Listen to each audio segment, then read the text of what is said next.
Hello दोस्तों, स्वागत है आपके अपने यूट्यूब चैनल पीएसपी में।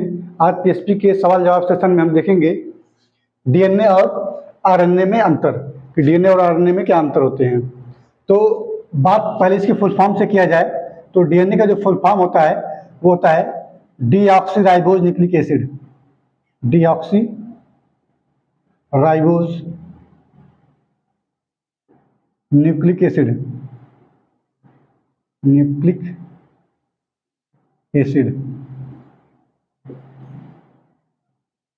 और आरएनए की बात किया जाए तो वह है राइबोज न्यूक्लिक एसिड।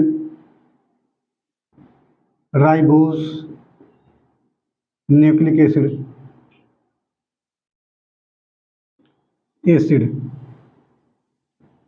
ये तो नाम का डिफरेंस है जो इनके फुल फॉर्म है, डीऑक्सीराइबोज न्यूक्लिक एसिड और राइबोज न्यूक्लिक एसिड। जो अंतर मेन है वो है कि डीएनए द्विकुंडलित होती है। द्विकुंडलित का अर्थ होता है द्विरज्जुकीय, जिसको बोलते हैं दो धागों से मिलकर बना होता है। तो दो धागे किससे बने होते हैं? तो धागे जो है वो न्यूक्लियोटाइड से बने होते हैं। जैसे देखा जाए डीएनए की जो संरचना होती है वो कुछ इस तरीके से होती है डीएनए, और जो आरएनए होता है वह इस तरीके से होता है। तो दूसरा डिफरेंस ये है कि डीएनए द्विरज्जुकी होती है, रज्जुकी, और आरएनए जो है एक रज्जुकी होती है, एक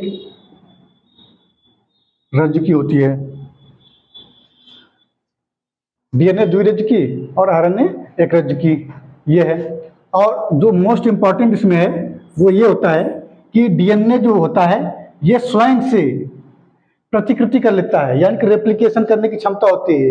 ये अपने जैसा खुद से दूसरा बना लेता है, डीएनए की प्रवृत्ति होती है। डीएनए स्वयं से प्रतिकृति कर लेता है। डीएनए में ऐसी क्षमता होती है कि स्वयं से प्रतिकृति कर लेता है, लेकिन आरएनए में ऐसी क्षमता नहीं होती, यानी कि प्रतिकृति की क्षमता नहीं होती, प्रतिकृति नहीं होती, सीधा ही लीजिए, प्रतिकृति नहीं होती है, नहीं होती है। डीएनए में स्वयं से प्रतिकृति होती है, आरएनए में नहीं होती है। अगर बात किया जाए इनके अणुओं की तो डीएनए के जो अणु होता है, यानी कि जो कह सकते हैं स्ट्रक्चर, वो आरएनए से तुलनात्मक रूप से बड़े होते हैं। डीएनए के अणु बड़े होते हैं, ऐसा नहीं बहुत बड़ा होता है। हाँ, ये ना मान लें कि 1-2 किलो का होता है, मतलब ये है कि आरएनए से थोड़ा सा बड़ा होता है, और आरएनए के अणु छोटे होते हैं। आरएनए के अणु छोटे होते हैं। ठीक, अगला अंतर यह है कि डीएनए में जो नाइट्रोजन क्षार प्रयुक्त होते हैं, एक तो प्यूरिन होता है, एक होता है पिरिमिडीन। तो जो डीएनए है, अच्छा, अगर प्यूरिन और पिरिमिडीन की बात किया जाए तो नाइट्रोजन क्षार के संबंधित शब्द हैं। और प्यूरिन जो होता है, प्यूरिन जो नाइट्रोजन क्षार है वो प्यूरिन है, और इसमें पिरिमिडीन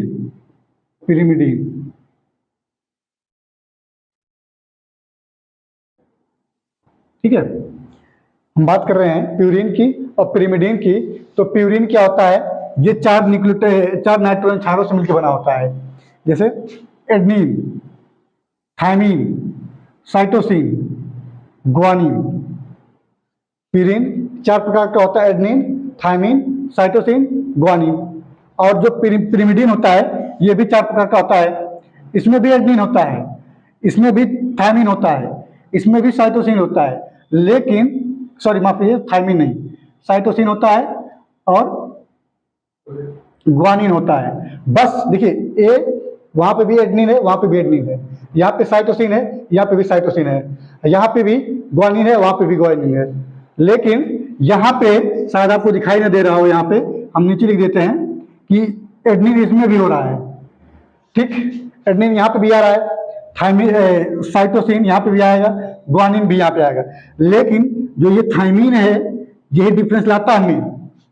थायमिन की जगह पे इसमें जो पाया जाता है आरएनए में वो है,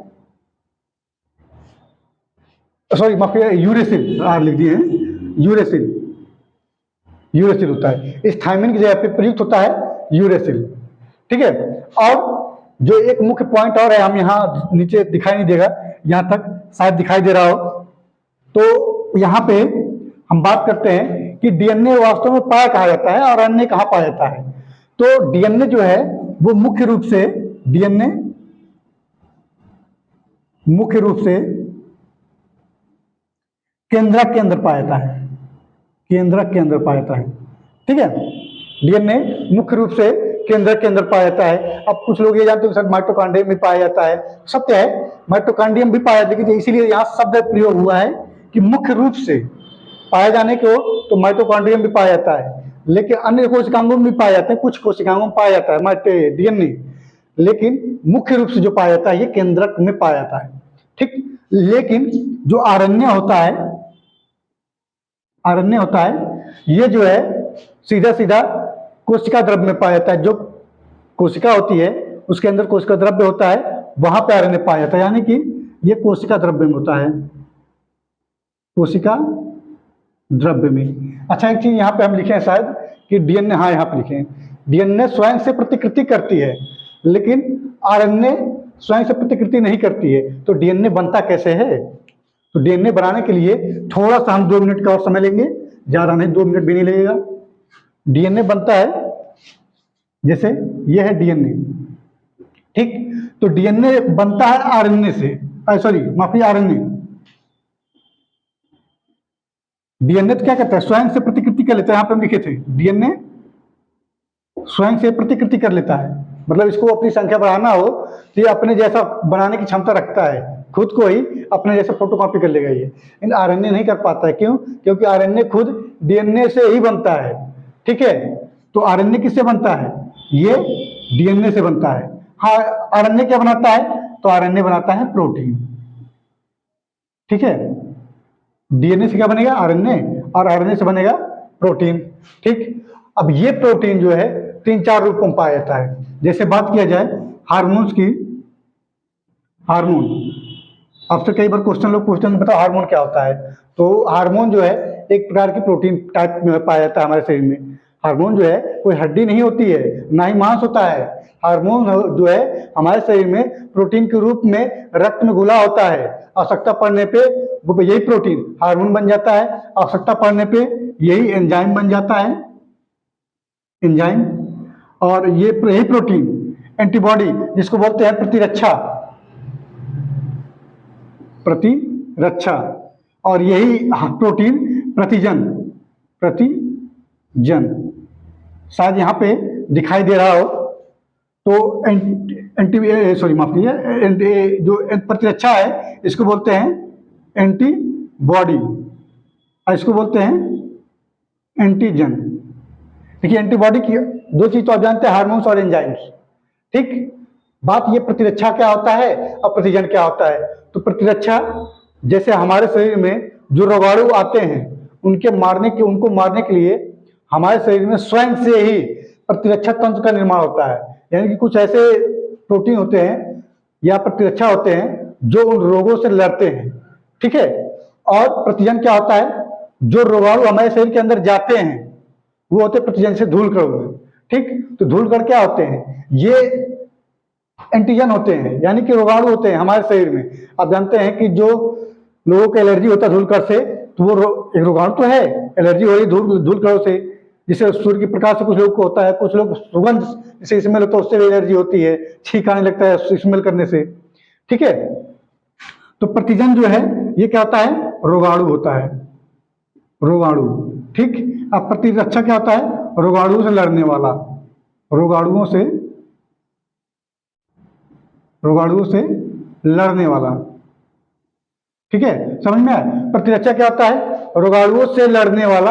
अब प्रतिजन क्या होता है? रोगाणु फैलाने वाला, ठीक। हमारे शरीर में यही अवेलेबल होते हैं, बनते हैं, हमारे पोषण से ये सब बनते हैं। जैसे बात किया जाए, जिस नाक में धूल कर गया, ठीक, तो वो क्या हुआ? रोगाणु हुआ। अब जो उसको रोक रहा है, हमारे नाक के अंदर यहाँ पे ये जो टाइट वाला हिस्सा है, यहाँ पे श्लेष्मा बनती है, ठीक है। श्लेष्मा जो चिपचिपा का होता है, रंगहीन होता है, चिपचिपा होता है, वो क्या करता है, धूल कणों को जब चिपचिपाहट होगी तो उसमें चिपक जाएगा धूल कण, और उसको क्या करती है, नाक में फंसा के रोकी रहती है। बाद में हम क्या करते हैं, जब वो सूख जाता है तो अपने उंगली डाल करके उसमें से निकाल कर फेंक देते हैं। ठीक है, तो प्रतिजन और प्रतिरक्षा योग समझ में आया होगा आप लोगों को। तो मिलते हैं नेक्स्ट वीडियो में। Thank you.